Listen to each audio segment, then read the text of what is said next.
আজকে আমাদের আলোচনার টপিক হচ্ছে কোরআনময় রমাদান। কিভাবে রমাদান মাসকে আমরা কোরআনময় করতে পারি এর কিছু বাস্তবিক দৃষ্টান্ত সারগর্ভভাবে আপনাদের সামনে উপস্থাপন করার চেষ্টা করব ইনশাআল্লাহ তাআলা। ওয়া মা তৌফিকি ইল্লা বিল্লাহ আলাইহি তাওয়াক্কালতু ওয়া ইলাইহি উনীব। আল্লাহ পাক রমাদানকে ফরজ করেছেন একটা উদ্দেশ্যে, যাতে করে আমরা তাকওয়া অবলম্বন করতে পারি।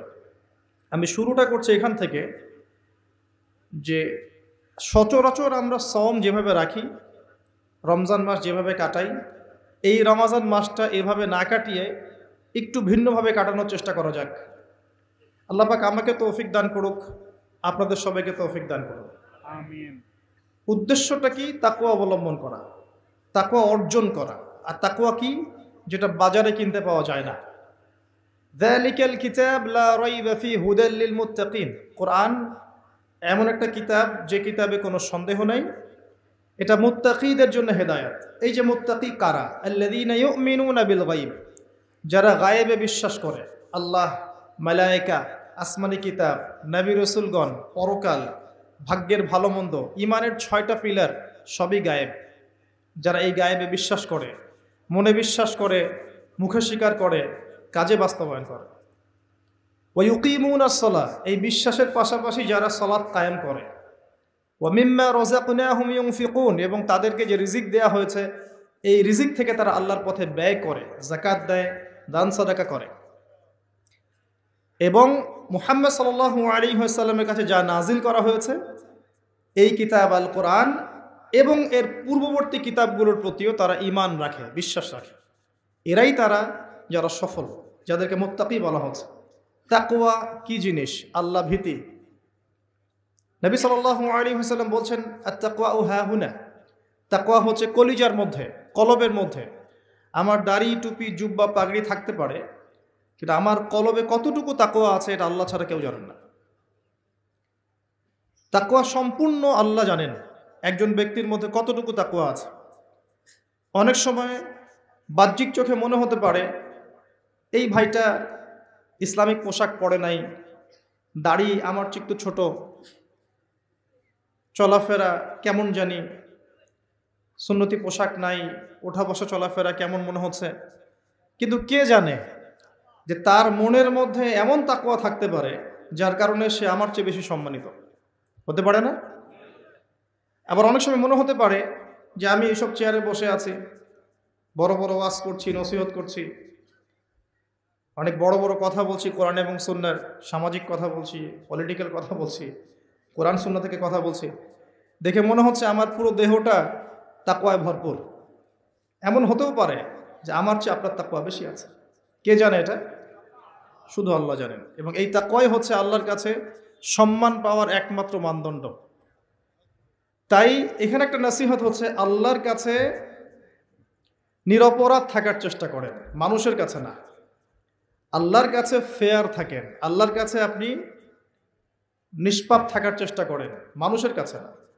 আল্লাহর কাছে ভালো হন, দেখবেন আল্লাহ রাব্বুল আলামিন মানুষের মনের মধ্যে আপনার জন্য ভালোবাসা সৃষ্টি করে দিবেন ইনশাআল্লাহ। মানুষের কাছে নয়, লোক দেখানো বিষয় নয়। লোক দেখানো বিষয়টাকে রিয়া বলা হয়, এটা একটা গোপন শিরক। তাকওয়াই একমাত্র মানদণ্ড যা আল্লাহর কাছে সম্মানের মানদণ্ড হিসেবে গৃহীত। বংশ, ভাষা, দেশ বা জাতি বা বর্ণ, রক্ত, এগুলো তাকওয়ার মানদণ্ড নয়। এগুলো আল্লাহর কাছে সম্মানের মানদণ্ড নয়। এটা আগে ভালো করে আমাদেরকে বুঝতে হবে। আর সেই ব্যক্তি মুত্তাকি নিঃসন্দেহে, যে আল্লাহকে ভয় করে, আল্লাহর আদেশগুলোকে মেনে চলে, আল্লাহর নিষেধগুলোকে বর্জন করে, নবী সাল্লাল্লাহু আলাইহি ওয়াসাল্লামের তরিকা মতো চলে, কোরআন এবং সুন্নাহর আলোকে জীবন গড়ে, ইনশাআল্লাহ আমরা বলতে পারি এই ব্যক্তি মুত্তাকি। তারপরেও এই ব্যক্তি চূড়ান্তভাবে জান্নাতে যাবে কি যাবে না, এই কথা আল্লাহ ছাড়া কেউ বলতে পারেন না। আসেন, উমর রাদিয়াল্লাহু আনহু একজন সাহাবীকে বলছেন, আপনি কি আমাকে বলতে পারেন তাকওয়া কাকে বলে? উমর রাদিয়াল্লাহু আনহুকে বলা হচ্ছে, হে আমিরুল মুমিনিন, আপনি কি কখনো কাটা বিছানো পথে হেঁটেছেন? উমর রাদিয়াল্লাহু আনহু বলছেন, হ্যাঁ হেঁটেছে। কিভাবে হেঁটেছে? আমরা সতর্কতার সাথে পা ফেলেছি। ওই সাহাবী বলছেন, এটাই হচ্ছে তাকওয়ার উদাহরণ। জীবনে চলার পথে আপনার সামনে শিরকের টোপ থাকতে পারে, বেদাতের টোপ থাকতে পারে, হারাম রিজিকের টোপ থাকতে পারে, জেনার টোপ থাকতে পারে, সুদের টোপ থাকতে পারে, অনেক রকম টোপ কাটা আপনার পথে থাকতে পারে। কিন্তু আপনি এগুলো বেছে বেছে চলছেন, বেছে বেছে পা ফেলছেন এবং জান্নাত আপনার গন্তব্যের দিকে এগিয়ে যাচ্ছেন, এটার নাম হচ্ছে তাকওয়া। আমি কি বোঝাতে পারছি? আলহামদুলিল্লাহ। আল্লাহ পাক রমাদান মাসে সম ফরজ করেছেন তাকওয়া অবলম্বন করার জন্য। কিন্তু বাস্তবতা হচ্ছে আমরা দেখি রমজান মাসে অনেকেই নামাজ পড়ে না, রোজা রাখে, তারাবির নামাজ পড়তে আসে, 5 ওয়াক্ত নামাজ মসজিদে এসে পড়তে চায় না। রমাদান মাসে অনেক মা বোনকে দেখা যায় পর্দা না করেই বেহায়ার মতো হাট বাজারে ঘোরাফেরা করছে। রমজান মাসে দেখা যায় আমরা অনেক সুদের লেনদেনের সাথে সম্পৃক্ত থাকি। রমাদান মাসে আমরা ঘুষ খাই, রমাদান মাসেও আমরা দুর্নীতি করি। রমজান মাসেও দেখা যায় আমরা এই যে অশ্লীল মুভিসগুলো, টিভি, তারপরে এই যে থিয়েটার, আপনার ফ্যাশন শো, আপনার সিরিয়াল, এইগুলো অনেকে দেখি। রমজান মাসেও আমরা এই কাজগুলো করি। রমজান মাসে অনেক হোটেলে দেখা যায় পর্দা টাঙানো আছে, ভিতরে খাবার খাওয়া হচ্ছে। রমজান মাসে অনেক কিছু দেখা যায় যেগুলো আসলে তাকওয়ার খেলাফ। রমজান মাসে রোজা রেখে যদি মানুষ এগুলো করে, পাশাপাশি হিংসা করে, গীবত করে, মিথ্যা কথা বলে, অশ্লীল কথা বলে, ঝগড়া করে, মারামারি করে, ইত্যাদি ইত্যাদি, তাহলে কি সম তাকওয়া নিয়ে আসবে? এই রোজা কি আমার জীবনে তাকওয়া নিয়ে আসবে?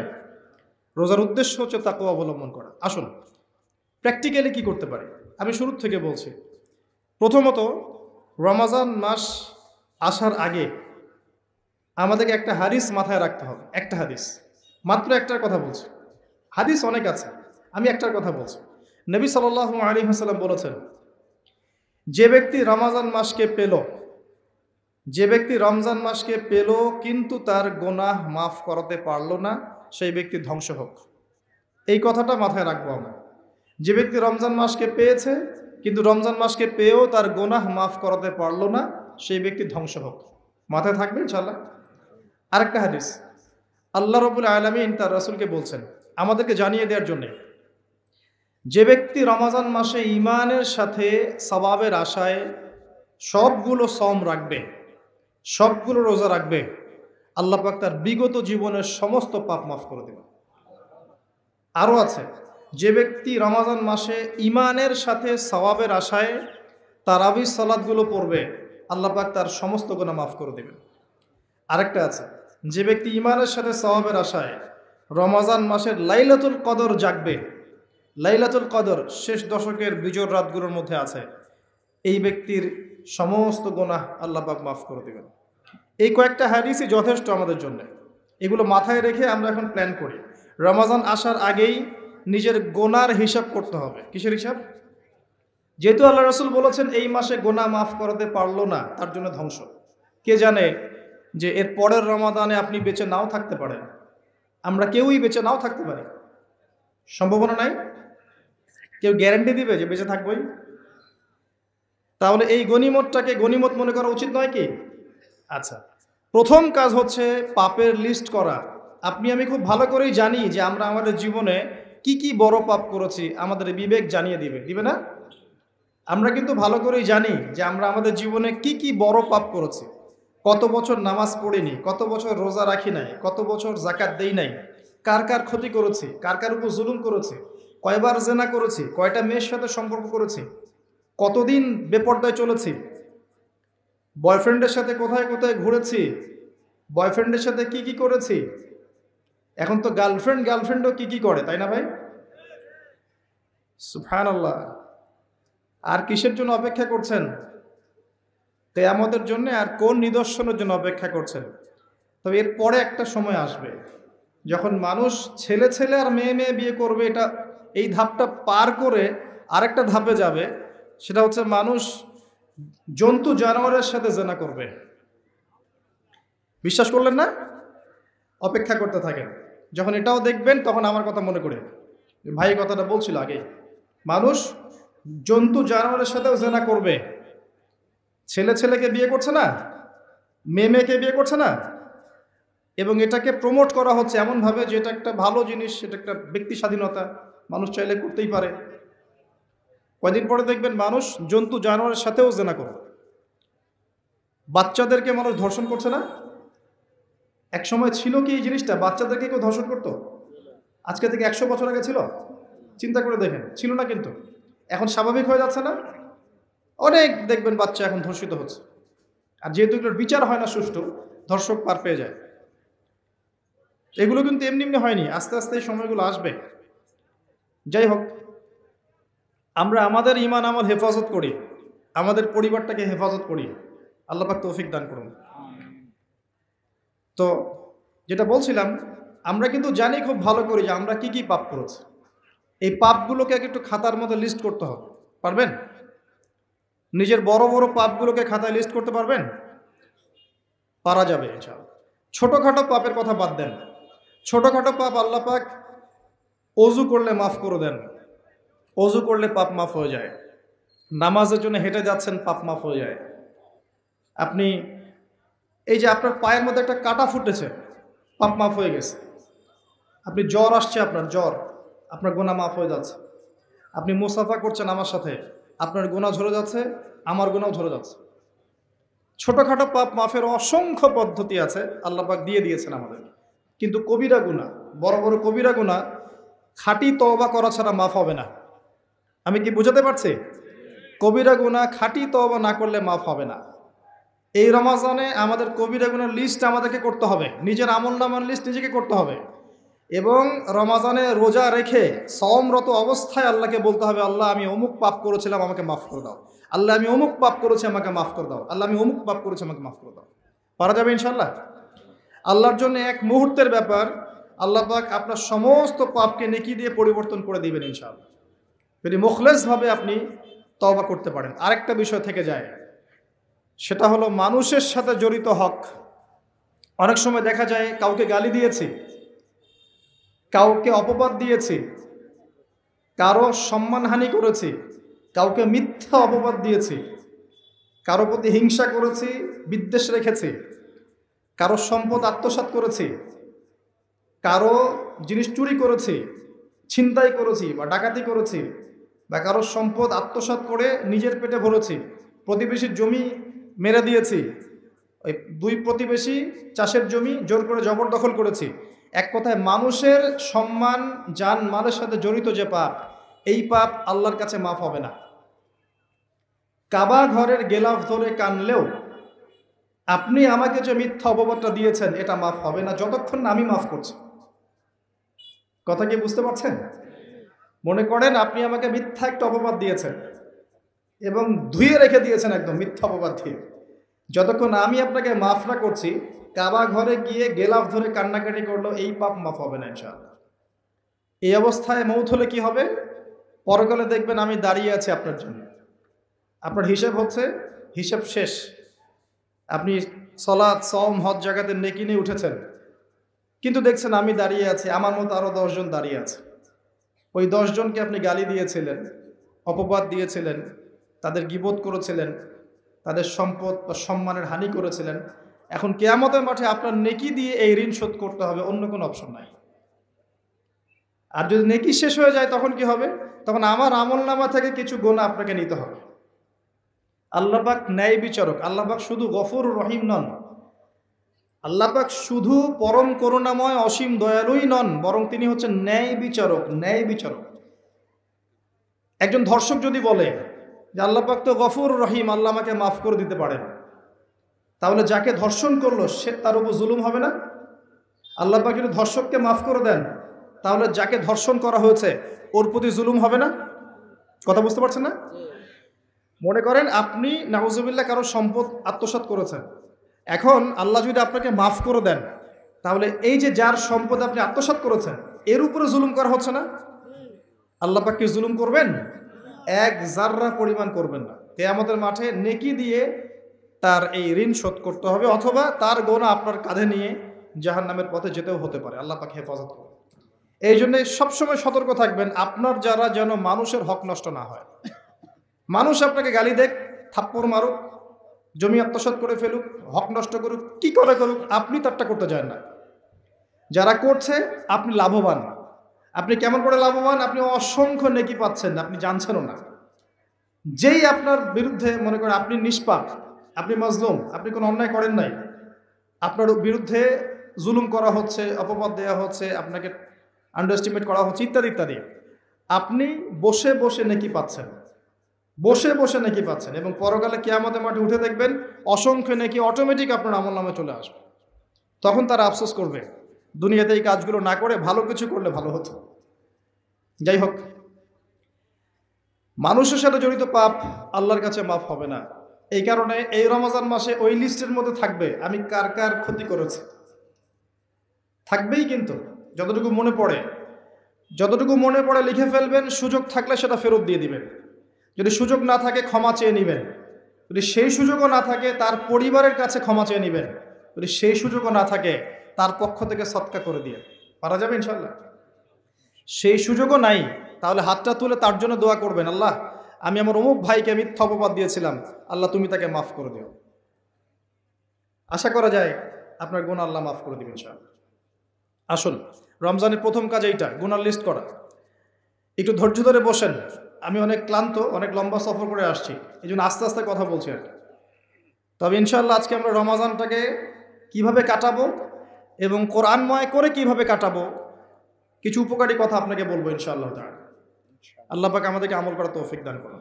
প্রথম কাজ পাপের লিস্ট করা, তারপরের কাজ হচ্ছে তওবা করা। রমজানে আমরা তওবা করব যে আল্লাহ পাক আমি দুনিয়াতে যত পাপ করেছি, জানা অজানা, ছোট বড়, প্রকাশ্য গোপন, যত পাপ করেছি, যা আমি জানি যা আমি জানি না, যা তুমি আমার চেয়ে ভালো জানো, আল্লাহ মাফ করে দাও। পারা যাবে ইনশাআল্লাহ? খালি বলতে হবে আস্তাগফিরুল্লাহাল্লাযী লা ইলাহা ইল্লা হুয়াল হাইয়ুল কাইয়্যুম ওয়া আতুবু ইলাইহি, এটা পড়বেন। অথবা আল্লাহুম্মা আনতা রাব্বী লা ইলাহা ইল্লা আনতা খালাকতানি আনা আবদুক ওয়া আনা আলা আহদিক ওয়া ওয়া'দিকা মাস্তাতা'ত আউযু বিকা মিন শাররি মা সানা'ত আবুউ লাক বিনি'মাতিকা আলাইয়া ওয়া আবুউ বিযানবি ফাগফিরলি ফাইন্নাহু লা ইয়াগফিরু যুনুবা ইল্লা আনতা। বলা যাবে ইনশাআল্লাহ। হিসনুল মুসলিম, গুগল প্লে স্টোরে যান, একটা অ্যাপস আছে হিসনুল মুসলিম, একটা বই আছে, এটা কিনেন, সমস্ত দোয়া এখানে দেয়া আছে, দেখবেন আর পড়বেন, পকেটের মধ্যে রাখবেন, দেখবেন, পড়বেন। পড়া যাবে ইনশাআল্লাহ? ইনশাআল্লাহ। এরপরে তওবার পরে কি? তওবার পরে রমজান মাসের বাজার আগে করব। এখন শাবান মাস চলছে, হাতে যতটুকু টাকা পয়সা আছে বা জমানো কিছু টাকা তো আছে, এখান থেকে আপনি রমজান মাসের বাজার করবেন। রমজান মাসে আপনি বেশি বেশি বাজারে যাবেন না, ওই মাসে যেটা আর্ন করবেন সেটা জমিয়ে রাখবেন, সমস্যা নাই। সম্ভব হলে ঈদের যে কাপড় চোপড় লাগে, আপনার স্ত্রীর জন্য এক সেট, আপনার বাচ্চার জন্য এক সেট, আপনার এক সেট, নতুন কাপড় পরা সুন্নাত, এবং আমরা সবাই নতুন কাপড় পরার চেষ্টা করবো ইনশাআল্লাহ। যাদের নতুন কাপড় নাই তাদেরকে কাপড় দেওয়ার চেষ্টা করবো ইনশাআল্লাহ। এটাও কিনে রাখতে পারেন আগে ভাগেই। রমজান মাসে আপনি বাজারে সময় দিবেন না, দুনিয়ার কাজে বেশি ব্যস্ত হবেন না, এটা একটা টার্গেট। এরপর আপনি রমজান মাসে একটা প্রজেক্ট হাতে নেবেন যে আমার মতো বহু মুসলিম সমাজে আছে যাদের পুরো মাস চলার মতো টাকা পয়সা নাই, আছে না? সামাজিকভাবে হোক, মাদ্রাসার উদ্যোগে হোক বা রাষ্ট্রীয়ভাবে হোক, যেভাবে হোক, এই গরিব মানুষদের লিস্ট করে বাসায় বাসায় এক মাসের, অন্তত এক মাসের বাজার খরচ পৌঁছে দেওয়ার চেষ্টা করতে হবে। পারবেন? পারবেন না? এক মাসের বাজার কত টাকা লাগে? 2000, 3000, নিত্য প্রয়োজনীয় কথা বলছি, সব তো দিতে পারবেন না। 2-3 হাজার, 4000, এর মধ্যে সে চাল পাবে, ডাল পাবে, ছোলা বুট পাবে, তেল পাবে। বাই দ্য ওয়ে, তেলের দাম যে এখন কত আমি তো জানি না, আমি অবশ্য বাজারে যাই না, আমি জানি না দাম কত। তবে একটা ফেসবুক স্ক্রল করতে গিয়ে একটা ভিডিও আসলো, দেখলাম, যে দেখে খুব হাসি বের হলো আর কি, যে বাড়ির গিন্নি সে কড়াই ধরে আছে, আর বাড়ির কর্তা ওই তেলের বোতলটাকে তালা দিয়ে লক করে রেখেছে আর কি। তো গিন্নি এসে বলছে আজকে রান্না করবো, তেল দাও। সে উঠলো, উঠে লক খুললো, লক খুলে যে কৌটাটা আছে, যে কৌটার মুখটাতে এক কর্ক তেল ঢেলে এই আপনার কড়াইতে দিল, যে এটা দিয়ে আজকে চালাও। তো আল্লাহ পাক আমাদের এক শ্রেণীর অসৎ ব্যবসায়ীদেরকে হেদায়েত করুক, যারা কৃত্রিম সংকট তৈরি করে জিনিসপত্রের দাম বাড়ায়। আল্লাহ পাক এদেরকে হেদায়েত করুক, কঠিন শাস্তির আওতায় আনা উচিত। যদি এটা ওমর রাদিয়াল্লাহু আনহুর শাসন হতো, দেখতেন শাস্তি কাকে বলে, প্রকাশ্যে শাস্তি দিত তারা, যদি এটা ওমর রাদিয়াল্লাহু আনহুর যুগ হতো তাহলে দেখতেন শাস্তি কাকে বলে। ওমর ইবনুল খাত্তাব রাদিয়াল্লাহু আনহুর একজন ছেলে একটা অন্যায় করেছিল, সম্ভবত তিনি মদ পান করেছিলেন, সম্ভবত। কাজী দোররা দিচ্ছে 80 বেত্রাঘাত, দোররা আস্তে আস্তে দিয়েছে, আমিরুল মুমিনের ছেলে, জোরে মারা যাবে না। ওমর রাদিয়াল্লাহু আনহু নিজে উঠে গিয়ে সেই দোররা হাতে নিয়ে নিজে পিটানো শুরু করলেন। দোররা মারা শেষ হওয়ার আগেই ছেলে ডেড, স্পট ডেড। কথা কি বুঝতে পারছেন? এবার ছেলেকে দাফন করলেন, দাফন করে বাকি দোররা যে কয়টা বাকি ছিল, এই বাকি দোররাগুলো তার কবরের উপরে মারছে। মারার পরে আল্লাহকে বলছে, আল্লাহ আমাকে মাফ করে দিও, হয়তো আমি ন্যায় বিচার করতে পারলাম না। আমি কি বুঝাতে পারছি ভাই? এটা তার শাসন। এরকম শাসন আবার আসবে ইনশাআল্লাহ। মনে করবেন না যে আসবে না। যা দেখছেন সব কিছু থাকবে না, এগুলোর কিছুই থাকবে না।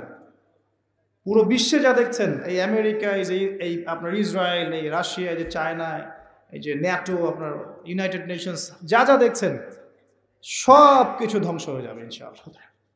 এটাই বাস্তব। কুদিয়াল আমর লেখা হয়ে গেছে কোরআনে এবং সুন্নায়। এবং বাইতুল মাকদাস বা মাকদিস যে যাই বলেন, জেরুজালেম থেকে নবী ঈসা ইবনে মারিয়াম আবারও সেই রকম একটা শাসন চালু করবেন ইনশাআল্লাহ পৃথিবীতে। বিশ্বাস হচ্ছে না? দেখতে থাকেন সামনে কি হয়। পরাশক্তিগুলো ধ্বংস হয়ে যাবে। যাই হোক, আজকে ওই দিকে যাচ্ছি না, টপিক ওইটা না। যেটা বলছি, বাজার করে ফেলেন এবং প্রজেক্ট নেবেন। যারা দরিদ্র দুস্থ, এদের পরিবারে আমরা পার পরিবার একটা করে প্যাকেজ পাঠিয়ে দিব, যেখানে নিত্য প্রয়োজনীয় দ্রব্য থাকবে। তারাও যেন রমজান মাসে খেয়ে পরে বাঁচতে পারে। পারা যাবে ইনশাআল্লাহ? চেষ্টা করেন, আল্লাহ পাক আপনার রিজিকে বরকত দিবে ইনশাআল্লাহ। একটা হাদিসে আছে, বান্দা যতক্ষণ অন্য ভাইয়ের সাহায্যে থাকে, আল্লাহ ততক্ষণ ওই বান্দার সাহায্যে থাকে। আর একজন মুসলিম ভাইয়ের প্রয়োজন পূরণ করতে যাওয়া, খালি হেঁটে হেঁটে যাওয়া, এটা মসজিদে নববীতে বসে 12 বছর ইতিকাফ করার চেয়ে বেশি নেকির কাজ। এগুলো আমরা হয়তো বুঝি না, মনে করি তার সাথে যাব, আমার তো সময় নষ্ট হচ্ছে। আপনি 12 বছর ইতিকাফের নেকি পাচ্ছেন, তাও যে কোনো মসজিদে না, নববী মসজিদে। সুবহানাল্লাহ। রমজানে আর কি করবেন? কম খাবেন, সেহরি আর ইফতারে বেশি খাবেন না, এবং 2টা তরকারি দিয়ে যদি খাবার হয়ে যায়, 10টা তরকারি করার কোনো দরকার না। আপনিও দুনিয়ার কাছে বেশি ব্যস্ত হবেন না, বাড়ির মা বোনদেরকেও ব্যস্ত রাখবেন না, তাদেরকেও দিন শেখার সুযোগ দিবেন। তারা তালিম করবে, তারা কোরআন শেখার মজলিসে যাবে, তারা মহিলাদের মধ্যে দিন চর্চা করবে, তাদেরকেও দিনের সুযোগ করে দিতে হবে। পারা যাবে ইনশাআল্লাহ। এবং আপনিও তালিমে বসবেন, 5 ওয়াক্ত নামাজ মসজিদে আদায় করবেন, ইসলামিক দর্শগুলোতে বসবেন, ইমানকে তাজা করবেন, ইমানকে তাজা করবেন। কম খাবেন। আমি বরাবরই বলি যে এই খাওয়ার যে ব্যাপারগুলো আছে, এখানে আমরা যারা দাবি করি যে ইসলাম আমরা প্রচার করছি, জনগণের মাঝে ঢুকাই দিচ্ছি, তাদের অনেকের মাঝেই দেখবেন খাওয়ার সুন্নত নাই। কথা বুঝতে পারছেন না? বড় বড় কথা বলার পরে খাওয়ার টেবিলে খালি বসায় দেন, দেখবেন সব শেষ, 7 পেট খেয়ে শেষ করে ফেলছে। খাওয়ার সুন্নত ওই কোরআনে আছে, হাদিসে আছে, প্র্যাকটিক্যালি নাই। নবীজি কি বলেছেন? খেতে হলে, যদি খেতেই হয়, তাহলে 1 ভাগ পেটের 1 ভাগ, আরেক ভাগ পানি, আরেক ভাগ ফাঁকা। এভাবে কয়জন খাই একটু বলেন, হাত তোলেন তো দেখি। এভাবে কয়জন খাওয়া দাওয়া করি আমরা? মাশাআল্লাহ। যারা এভাবে খাওয়া দাওয়া করতে পারে তারা ফিট থাকে, তারা স্ট্রেস নিতে পারে, তারা ফিজিক্যালি ফিট থাকে, ইমিউনিটি সিস্টেম বাড়ে, তাদের ভুঁড়ি হয় না। ভুঁড়িওয়ালা মানুষের রাগ করেন না, আমি ছোট করার জন্য বলছি না, কিন্তু মুসলিমদের ভুঁড়ি থাকা উচিত নয়। ওমর রাদিয়াল্লাহু আনহু যুগে এক ব্যক্তির ভুঁড়ি হয়েছিল অনেক উঁচু, আর ওমর রাদিয়াল্লাহু আনহু রাস্তায় রাস্তায় ঘুরতেন না রাত্রেবেলা। তিনি দেখলেন যে একজন ভুঁড়িওয়ালা ব্যক্তি আসে, তিনি লাঠি দিয়ে গুতা দিয়ে বলেছিলেন যে মা হ্যাঁ, এটা কি? সে বলেছিল যে বারাকাতুম মিন ইনদিল্লাহ, আল্লাহর বরকত এটা। তখন ওমর ইবনুল খাত্তাব বলেছেন যে এটা বাল আযাব মিন ইনদিল্লাহ, বরং এটা আল্লাহর আযাব, আল্লাহর শাস্তি। এটা হয়ে গেলে তুমি তো নামাজে মনোযোগী হতে পারবে না, অলস হয়ে যাবে। আর আখিরুজ জামান, শেষ জামানার হাদিসগুলোর মধ্যে একটা হাদিস আমি পেয়েছিলাম যে শেষ জামানায় এক শ্রেণীর মানুষ বের হবে যারা খুব মেদভুড়িওয়ালা হবে, ঠেস দিয়ে বসে থাকবে আয়েশ করে, আর বলবে আমি কোরআন মানি, হাদিস মানি না। কথা বুঝতে পারছেন? সব লেখা আছে, নবী সাল্লাল্লাহু আলাইহি ওয়াসাল্লামকে সব দেখানো হয়েছে, একদম নিখুঁতভাবে তিনি সব ব্যাখ্যা করে গেছেন। সুবহানাল্লাহ। ঈসা আলাইহিস সালাম যখন আসবেন তার যে চুল থেকে টপ টপ করে পানি পড়তে থাকবে, এটাও হাদিসে এসেছে। আর কি জানতে চান? আমরা অমুসলিম ভাই বোনদেরকে অনুরোধ করব, জীবনটাকে নিয়ে ভাবুন এবং কোরআন সুন্নাহকে একবার নিরপেক্ষভাবে পড়াশোনা করেন। এরপর যদি আপনার মনে হয় মন থেকে হ্যাঁ কোরআন এবং সুন্নাহয় সব কিছুর সমাধান আছে, নিঃসন্দেহে এটা এক আল্লাহর পক্ষ থেকে মনোনীত দিন। আর দেরি করবেন না, ইসলাম কবুল করে ফেলুন। আল্লাহ পাক তৌফিক দান করুন। বলা যায় না তাদের দ্বারা আল্লাহ পাক আমাদের চেয়ে অনেক বেশি খেদমত নিতে পারেন। আল্লাহ পাক এটা বলেছেন, ওয়া ইন তাতাওয়াল্লাউ, হে মুসলিমরা তোমরা যদি মুখ ফিরিয়ে নাও, আল্লাহর দায়িত্ব পালন না করো, আমানতের খেয়ানত করো, ইস্তাবদিল কওমান গায়রাকুম, আল্লাহ পাক অন্য কওমকে তোমাদের জায়গায় নিয়ে আসবেন, সুম্মা লা ইয়াকুনু আমসালাকুম, তারা তোমাদের মতো অপদার্থ হবে না। আসুন রমজান একটু কম খাওয়ার অভ্যাস করেন, সেহরিতে কম, ইফতারেও কম। এমনভাবে খাবেন না যে মনে হচ্ছে এটা আপনার জীবনের শেষ খাওয়া, এইভাবে খাবেন। এবার সম রেখেছেন, সম রাখা অবস্থায় 5 ওয়াক্ত নামাজ জামাতে পড়তে হবে, প্রথম টার্গেট। করা যাবে ইনশাল্লাহ? 5 ওয়াক্ত নামাজ জামাতে পড়ব। সরকার বাধা দিবে? প্রশাসন বাধা দিবে? আপনার পরাশক্তির আপনাকে বোম মারবে? কিচ্ছু হবে না। আপনি আপনার দিন পালন করবেন। লাকুম দীনুকুম ওয়ালিয়া দিন, তোমাদের দিন তোমাদের, আমার দিন আমার। আপনি 5 ওয়াক্ত সালাত মসজিদে পড়ার চেষ্টা করবেন ইনশাআল্লাহ তাআলা।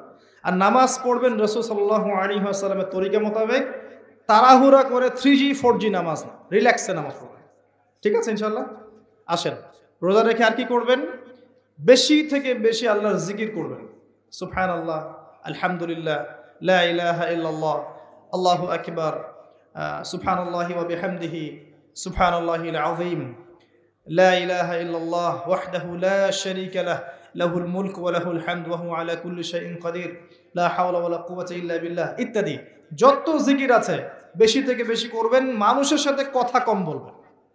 অহেতুক চায়ের দোকানে আড্ডা পিটাবেন না, অহেতুক পাবজি নিয়ে পড়ে থাকবেন না, অহেতুক ফেসবুকে স্ক্রল করে সময় নষ্ট করবেন না, অহেতুক ইউটিউবে পড়ে থাকবেন না। আপনি জিকিরে সময় দিবেন, যায় নামাজে বসে থাকবেন, জিকিরে সময় দিবেন। আল্লাহ পাক তৌফিক দান করুন। এবং বেশি থেকে বেশি দোয়া করবেন আল্লাহর কাছে রমজান মাসে। দোয়া আপনার নিজের জন্যে, আপনার মা বাবার জন্যে, আপনার মৃত আত্মীয় স্বজনের জন্যে, আপনার ফিউচারের জন্যে, আপনার সন্তানদের জন্যে, আপনার দেশের জন্যে, আপনার জনগণের জন্যে, মুসলিম উম্মার জন্য, সবার জন্য কি করবেন? দোয়া করবেন। দোয়ায় কার্পণ্য করবেন না। আপনি যখন অন্য কোনো মুসলিম ভাইয়ের জন্য দোয়া করছেন, তখন আপনার মাথার কাছে একজন ফেরেশতা থাকবেন, যিনি বলবেন যে তোমার জন্যও তাই হোক, তোমার জন্যও তাই হোক। দোয়া করলে লাভ, আপনার ক্ষতি নাই। আর দোয়া করার উপযুক্ত সময়গুলো খুঁজে খুঁজে বের করবেন। যেমন রোজা রাখা অবস্থায় দোয়া করলে দোয়া কবুল হয়। 2 একামতের মাঝখানে, মানে আজান এবং একামত এর মাঝখানে দোয়া করলে দোয়া কবুল হয়। নামাজের, ফরজ নামাজের পরে দোয়া করলে দোয়া কবুল হয়। সালাম ফিরানোর আগেও দোয়া করলে দোয়া কবুল হয়, দোয়া মাসুরার পরে। এরপরে সেজদারত অবস্থায় দোয়া করলে দোয়া বেশি কবুল হয়। শেষ রাতে দোয়া করলে দোয়া কবুল হয়। বৃষ্টি পড়ছে, এই সময় দোয়া করলে দোয়া কবুল হয়। একটু দান সদকা করেছেন, ভালো কাজ করেছেন, এখন হাত তুলে দোয়া করেন, দোয়া কবুল হয়। ওযু করেছেন, এখন হাত তুলে দোয়া করেন, দোয়া কবুল হয়। অনেক জায়গা আছে দোয়া কবুলের, খুঁজে খুঁজে বের করে দোয়া করতে থাকে। দোয়া চাইতে হবে কেন? নিজের দোয়া নিজে করুন। দোয়া চাওয়া ভালো কাজ, এটা কোনো খারাপ কিছু না, কিন্তু নিজের দোয়া নিজে করতে শেখেন। আপনার যা প্রয়োজন আমি কি বুঝতে পারবো? আপনি যদি বলেন ভাই দোয়া করেন, আমি বলতে পারি বারাকাল্লাহ ফিক, কিন্তু আপনার কি কি দরকার, আপনার মূল চাহিদা কি কি, আপনাকে নিজের ভাষা আল্লাহর কাছে বলতে হবে। যদি আপনি কোনো মতে আরবিও না জানেন, আরবির কিছুই জানেন না, আমি বলবো আপনি প্রয়োজনে বাংলাতেই আল্লাহর কাছে দোয়া করেন। আল্লাহ পাক সব ভাষা বুঝবেন ইনশাআল্লাহ তাআলা। আল্লাহ পাক কি সব ভাষা বুঝবেন না? ইনশাআল্লাহ তাআলা। বেশি বেশি দোয়া করবেন। রমজান মাসে আরেকটা কাজ করবেন, যাকাত। আপনাদের যাকাত যেটা আছে নিসাব পরিমাণ যাকাত লিস্ট করে ফেলবেন, হিসাব করবেন, রমজান মাসেই যাকাত দিয়ে দিবেন। যাকাত আটকে রাখবেন না। যদি যাকাত কেউ অস্বীকার করে, সে আর মুসলিম থাকে না, সে কাফের হয়ে যায়। এটা মনে রাখবেন। যাকাত অস্বীকার করার কোনো সুযোগ নেই। আর অলসতা করে যদি না দেন, এই যাকাত কিয়ামতের মাঠে আল্লাহ পাক এগুলোকে সোনা রূপা পরিণত করবেন, করে গলাবেন, গলিয়ে কপালে, গালে আর পিঠে লেপটে দিবেন, বলেন নাউযুবিল্লাহ।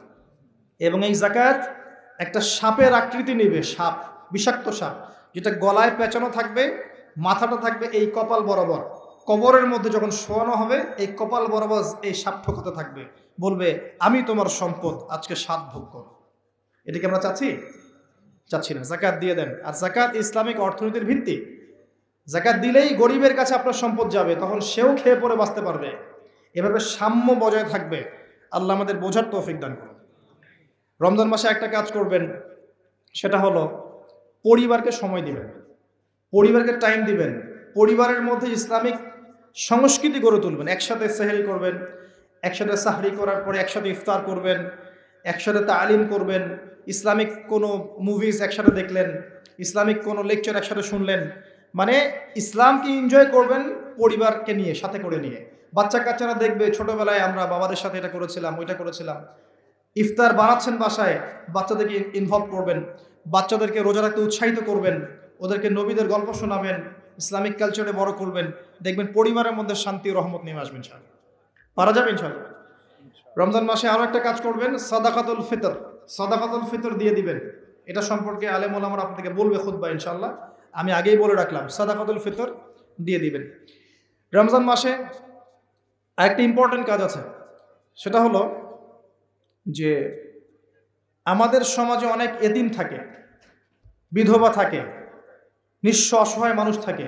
এই মানুষগুলোর পাশে দাঁড়ানোর চেষ্টা করবেন, বেশি থেকে বেশি দান সাদাকা করবেন। যতটুকু সামর্থ্য আল্লাহ দিয়েছেন আপনি বেশি থেকে বেশি দান সাদাকা করবেন। এভাবে ইনশাআল্লাহ আপনি রমজানটাকে উপলব্ধি করতে পারবেন, এনজয় করতে পারবেন। আপনার সালাতের মাধ্যমে, আপনার সিয়াম রাখার মাধ্যমে, দোয়া করার মাধ্যমে, জিকির করার মধ্য দিয়ে, পরিবারের সাথে এনজয় করার মধ্য দিয়ে দেখবেন আপনি আত্মশুদ্ধি অর্জন করতে পারছেন। আরেকটা কাজ, রাতের বেলা তারাবি সালাত। রাতের বেলা তারাবি মসজিদে জামাতে পড়ার চেষ্টা করবেন, এবং সবচেয়ে সুললিত কণ্ঠে যিনি তেলাওয়াত করতে পারেন তাকে ইমাম বানাবেন। নামাজটা এনজয় করা যায় যেন। রুকু করলে সেজদা পাই না এমন নামাজ দরকার নাই। আমার কথায় মন খারাপ করছেন? রুকু করলে সেজদা পাই না এমন নামাজের দরকার নাই। ধীর স্থিরভাবে নামাজ পড়েন, মধ্যম পন্থায় নামাজ পড়েন, সুললিত কণ্ঠে তেলাওয়াত করেন। মক্কার তারাবি দেখেন, মদিনার তারাবি দেখেন, অনেক সুন্দর তারাবি হয়। রাকাত সংখ্যা নিয়ে ঝগড়া করেন না। সামনে একটা ঝগড়া আসবে, 20 রাকাত না 8 রাকাত, তারপরে আবার ঝগড়া আসবে ঈদের তাকবীর কতটা। ঝগড়া তো শেষ নাই। আস্তে আস্তে আস্তে আস্তে ইসলামের বিরোধী শক্তি যারা, তারা বিশ্বের নেতৃত্ব দেওয়ার আসনে চলে গেছে। আর আমরা আপোষে এই মারামারি কাটাকাটি ঝগড়া নিয়ে পড়ে আছি।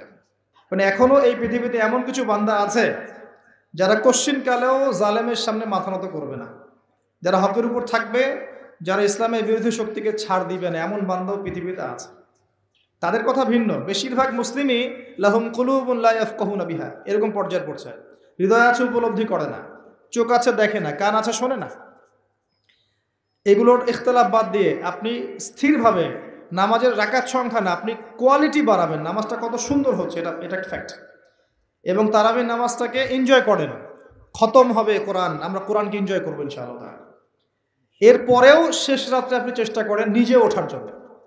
নিজে ওঠার জন্য পরিবারের লোকজনকে ওঠানো, আসো 2 রাকাত নামাজ পড়ি, আসো 4 রাকাত নামাজ পড়ি। সেহরি করার 1 ঘন্টা আগে ওঠা যাবে না?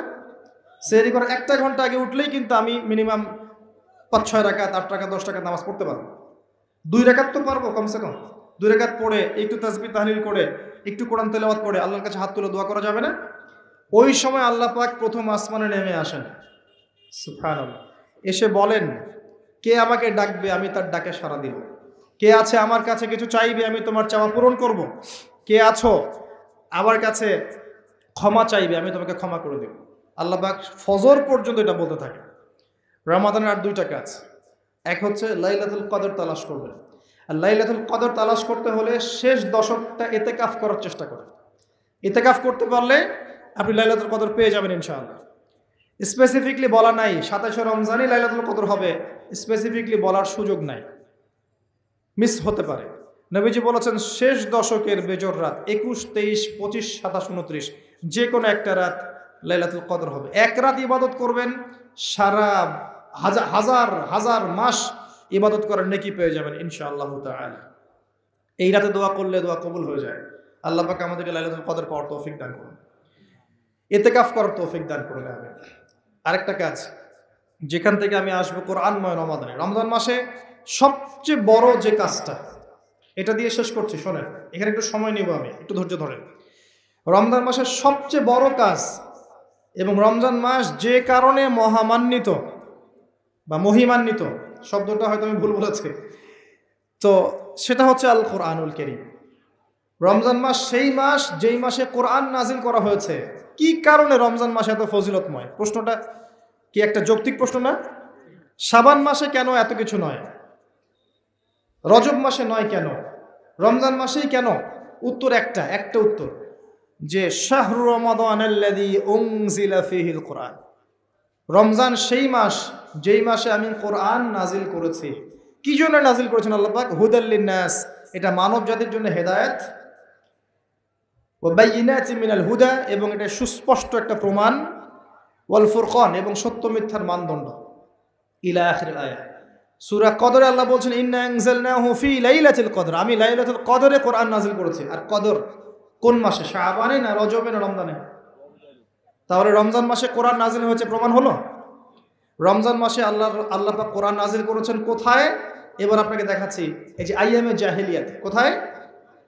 আইয়ামে জাহেলিয়াতে, যখন একটা যুগের মধ্যে শিরক আছে, সুদ আছে, ঘরে ঘরে শিরক, ঘরে ঘরে সুদ, ঘরে ঘরে মাদক, ঘরে ঘরে মেয়েদের অবমাননা এবং গোত্রীয় হানাহানি, কাটাকাটি, মারামারি, জেনা, ব্যভিচার ভর্তি একটা সমাজের মধ্যে, এখানে রমজান মাসে লাইলাতুল কদরে আল্লাহ কোরআন নাজিল করছেন। কথা কি বুঝতে পারছেন? এবার এই মাসটাকে আল্লাহ পাক সম্মানিত করে দিলেন। তাহলে রমজান মাসের মূল কাজটা কি? কোরআনকে সময় দেয়া। এই মাসের মূল বিষয়টা কি? আল কোরআন। এখন আসেন, এই জাহেলি যুগে কোরআন নাজিল হলো মাত্র 23 বছর পর। কত বছর? মাত্র 23 বছর কোরআন অনুযায়ী চলার পরে দেখা গেল ওই জাহেলি যুগের মধ্যে কোনো শিরক নাই, ওই জাহেলি যুগের মধ্যে কোনো সুদ নাই, ওই জাহেলি যুগের মধ্যে কোনো নারীর অবমাননা নাই, ওই জাহেলি যুগের মধ্যে কোনো রকমের মাদক নাই, এই জাহেলি যুগের মধ্যে, ওই জাহেলি যুগের কোনো গোত্রীয় হানাহানি নাই, সবাই ভাই ভাই হয়ে গেছে। সুবহানাল্লাহ। কত বছর? 23 বছর। কিভাবে চলেছেন? এই আল্লাহর কিতাব আল কোরআনুল কারীম, এর শিক্ষা এবং এর ব্যাখ্যা সুন্নাহ, এটাকে ফলো করে চলা হয়েছে 23 বছর, মাত্র 23 বছর। এখন সেই আল্লাহ কি নাই? সেই নবী নাই? নবী জীবিত না থাকলেও তার সুন্নাহ নেই, এবং সেই কিতাব আমাদের মাঝখানে নাই? সবই আছে। যদি সেই আল্লাহ থাকেন, সেই নবীর সুন্নাহ থাকে, এবং সেই কিতাব আমাদের মাঝে থাকে, তাহলে আমাদের জাহিলিয়াতগুলো দূর করা সম্ভব না? কি করবেন রমজান মাসে কোরআনকে? আপনি জেনেছেন রমাদান মাস কোরআনের মাস, এই মাসটাকে আপনি কিভাবে মূল্যায়ন করবেন? আমি কয়েকটা ক্লাসিফিকেশন বলছি, লিসেন, এই জায়গাটা একটু ভালো করে শোনেন। 1 নাম্বার, বিভিন্ন শ্রেণীর মানুষ থাকে। এক শ্রেণীর মানুষ আছে আমাদের সমাজে যারা আলিফ বা তাসা মোটেই জানে না। আছে? আছে? এমন অনেক মানুষ আছে, এদের সংখ্যা কিন্তু কম না, প্রচুর মানুষ যারা আলিফ বা তাসাও উচ্চারণ করতে পারে, কোরআন বিশুদ্ধ করে একটা আলহামদুলিল্লাহ রাব্বিল আলামিন এটা পড়তে পারে না, বানান করে করে পড়তে পারে না। আছে না? এক কথায় বিশুদ্ধ তেলাওয়াত করতে পারে না, এমন মানুষের সংখ্যা কম না বেশি? প্রচুর। তাদের জন্য এই রমজানের টার্গেট হচ্ছে তাদেরকে এই রমজানের মধ্যেই কোরআন তেলাওয়াত করা শিখতে হবে। এতটুকু পারবেন? পারবেন না? ভয় পাচ্ছেন? রমজান 1 মাস সময় লাগার কথা না, আপনার 20 দিন সময় লাগবে কোরআন তেলাওয়াত শিখতে ইনশাআল্লাহ। বিশ্বাস হচ্ছে না? হয়তো আপনি দ্রুত গতিতে পড়তে পারবেন না, কিন্তু পড়তে পারবেন। আপনি মদ মাখরাজ তাজবিদগুলো শিখতে পারবেন। এখন আপনার জন্য টার্গেট যারা কোরআন মোটেই তেলাওয়াত করতে পারেন না, এই মাসে 1 মাসের মধ্যে আপনি কোরআন তেলাওয়াত করা শিখবেন, এটাই আপনার টার্গেট। পারবেন? মনে রাখবেন, নবী সাল্লাল্লাহু আলাইহি ওয়াসাল্লাম বলেছেন ইকরাউল কোরআন, তোমরা কোরআন তেলাওয়াত করো। ফাইন্নাহু ইয়াতি ইয়াউমাল কিয়ামা শাফিআন লিআসহাবিহি, কোরআন কিয়ামতের দিন তার পাঠকারীর জন্য সুপারিশকারী হবে ইনশাআল্লাহ তাআলা। খায়রুকুম মান তাআল্লামাল কোরআন ওয়া আল্লামাহ, তোমাদের মধ্যে সেই ব্যক্তি শ্রেষ্ঠ বা উত্তম যে নিজে কোরআন শেখে, অন্যকে শেখায়। আরো হাদিস এসেছে, নবী সাল্লাল্লাহু আলাইহি ওয়াসাল্লাম বলেছেন আল্লাযী ইয়াকরাউল কোরআন ওয়া হুয়া মাহিরুম বিহ, যে ব্যক্তি কোরআন তেলাওয়াত করে এবং তার উপরে দক্ষ হয়, মা'আস সাফরাতিল কিরামিন বাররা, সেই ব্যক্তি সম্মানিত ফেরেশতাদের সাথে হাসর করবে ইনশাআল্লাহ। ওয়াল্লাযী ইয়াকরাউল কোরআন ওয়া ইয়াতাতা'উ ফীহ, আর যে ব্যক্তি কোরআন তেলাওয়াত করে কিন্তু করতে গিয়ে আটকে যায়, ওয়াহু আলাইহি শাক, এটা তার জন্য কষ্টকর হয়, ফালাহু আজরান, তার জন্য ডাবল পুরস্কার আছে। একটা হাদিসে, তিরমিজির হাদিসে নবীজি বলেছেন যে মান করা হারফাম মিন কিতাবিল্লাহি ফালাহু হাসানা, যে ব্যক্তি একটা হরফ পড়বে আল্লাহর কিতাবের, আলিফ লাম মিম, লা আকুলু আলিফ লাম মিম হরফুন, নবীজি বলছেন আমি বলছি না যে আলিফ লাম মিম তিনটা মিলে একটা হরফ, বাল আলিফুন হরফ, লামুন হরফ, মিমুন হরফ, আলিফ একটা হরফ, লাম একটা হরফ, মিম একটা হরফ, প্রত্যেকটা হরফে তার 10টা করে নেকি হবে ইনশাআল্লাহ। আল হাসানাতু বিআশরি আমসালিহা, একটা নেকিকে 10 দিয়ে গুণ করা হবে। আর রমজান মাসে যে কোনো নেক আমল 70 গুণ বাড়িয়ে দেওয়া হয়। আল্লাহ চাইলে 700 গুণ বাড়াতে পারেন, আল্লাহ চাইলে অপরিসীম বাড়াতে পারেন। আল্লাহ পাক কবুল করুন। তিলাওয়াত করবেন, তিলাওয়াত শিখবেন। তো যাদের কোরআন তেলাওয়াত করার যোগ্যতা নেই, এই মাসে কি টার্গেট দিলাম ভাই? এই মাসে আপনি ন্যূনতম টার্গেট জাস্ট কোরআন তেলাওয়াত শিখবেন, পারবেন ইনশাআল্লাহ? অনেকের মধ্যে কনফিউশন আছে না, আমারটা হচ্ছে কি হচ্ছে না, আছে না, সঠিক হচ্ছে কি হচ্ছে না। আপনিও এই টার্গেটে থাকেন, আপনি এই মাসে কোরআন আবার তেলাওয়াত করা শিখবেন। কিভাবে শিখবেন? মাদ্রাসায় কোর্স করানো হবে, আপনি মাদ্রাসায় যাবেন। অনলাইনে যদি কোর্স করায় কেউ, অনলাইনে কোর্স করবেন, অথবা বাসায় একটা আরবি শিক্ষক নেবেন, অথবা মসজিদ ভিত্তিক এই মাসব্যাপী কোরআন শিক্ষার কার্যক্রম চালু করবেন। করা যাবে ইনশাআল্লাহ। এটা উচিত রাষ্ট্র থেকে চালু করে দেয়া মাসব্যাপী কোরআন শিক্ষার কার্যক্রম। এটা করতে পারলে সবচেয়ে ভালো হতো। এই দেশ থেকে যত মহামারীর ভাইরাস সব চলে যেত। বিশ্বাস করেন না কোরআনের বরকতে সব বিপদ আপদ কেটে যেতে পারে? সূরা বনী ইসরাঈল আল্লাহ পাক বলেছেন যে ওয়াইদা ক্বরা'তাল কুরআন, হে নবী আপনি যখন কোরআন তেলাওয়াত করবেন বা করেন, জাআলনা বাইনাকা ওয়া বাইনাল্লাযীনা লা ইউমিনুনা বিল আখিরাহ হিজাবাম মাসতুরা, যখন আপনি কোরআন তেলাওয়াত করেন তখন আপনার এবং ওই জগৎ, যেই জগৎটা আল্লাহ এবং পরকালে বিশ্বাস করে না, এদের মাঝখানে, মানে ইমানদার এবং এর শত্রুদের মাঝখানে আমি আল্লাহ একটা অদৃশ্য পর্দা স্থাপন করে দিই। সুবহানাল্লাহ।